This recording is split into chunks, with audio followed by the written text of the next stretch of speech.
سورہ العصر کا ترجمہ پڑھتے ہیں اور یہ قرآن کی سب سے چھوٹی صورتوں میں سے ایک ہے مگر بہت ہی ڈیپ ہے، اور یہ ہار اور کامیابی کو بہت اچھے سے ایکسپلین کر دیا کہ کوئی بھی انسان اگر اس ایک صورت کو سمجھ لینا تو اس کے لیے وہ کافی ہوگی۔ تو اللہ سبحانہ وتعالیٰ فرماتا ہے والعصر، اللہ قسم کھاتا ہے پورے وقت کی، منٹس کی نہیں، گھنٹوں کی نہیں، مگر پورے مکمل وقت کی، جب سے یہ کائنات شروع ہوئی تھی تب سے لے کے آج تک، ابھی تک اور آگے جتنی بھی ہوگی، پورے وقت کی قسم کھا کے کہتا ہے۔ اور اگر اللہ قرآن میں کبھی بھی قسم کھاتا ہے نا تو اس کا ایک ہی مطلب ہے کہ تمہیں دھیان دینا چاہیے، اس بات پر دھیان دینا چاہیے کہ وقت نکل رہا ہے۔ اور اسکالرز یہ بھی کہتے ہیں کہ جو وقت کی قسم کھائی گئی ہے یہ عصر کا وقت ہے، کہ جب سورج ڈوبنے والا ہوتا ہے اور اندھیرا ہونے والا ہوتا ہے تو بہت کم وقت ہے۔ اور سے اگلی ورس میں اللہ سبحانہ تعالیٰ فرماتا ہے ان الانسان لفی خسر، کہ پوری انسانیت نقصان میں ہے، گھاٹے میں ہے۔ اور پوری انسانیت کا مطلب ہے ہر ایک انسان، چاہے وہ ایمان والا ہو، ایمان والا نہ ہو، خدا پہ یقین کرنے والا ہو یا ایتھیسٹ ہو، بچہ ہو، امیر ہو، بوڑھا ہو، کوئی بھی ہو، ہر ایک انسان گھاٹے میں ہے۔ اور گھاٹے میں کیوں ہے؟ کیونکہ ہر ایک سیکنڈ کے ساتھ میں تم اپنی موت کے قریب ہوتے جا رہے ہو، اور اگر اس وقت کو تم صحیح طریقے سے استعمال نہیں کر رہے تو آگے جا کے تمہیں پچھتانا پڑے گا۔ اور اس سے بچنے کا طریقہ بھی اللہ آگے کی ورس میں بتاتا ہے اور فرماتا ہے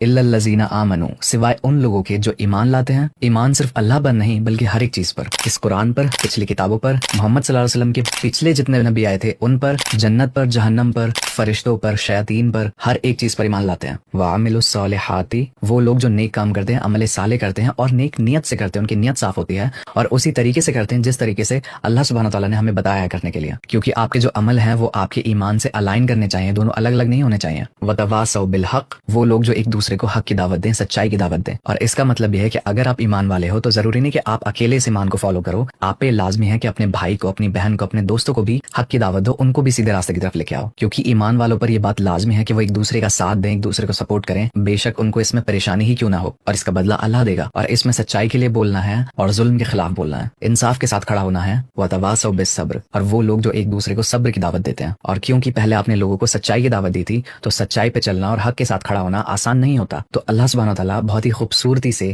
اس سورہ کو صبر کے ساتھ کمپلیٹ کرتا ہے اور یہ بتاتا ہے کہ اگر تمہیں حق کی دعوت دینے کے بعد میں پریشانی آئے، مشکلات آئیں تو صبر کرنا۔ صبر ایک ایسی چیز ہے کہ تم آگے جا کے بھٹکو گے نہیں اور ایمان پر قائم رہو گے۔ اور میں نے آپ کو پہلے بتایا کہ صبر کا مطلب یہ نہیں ہوتا کہ آپ ظلم کو بیٹھ کر سہتے رہو، مگر اسی مومنٹ پہ اس ظلم سے باہر نکلنے کا راستہ بناؤ اپنے لیے۔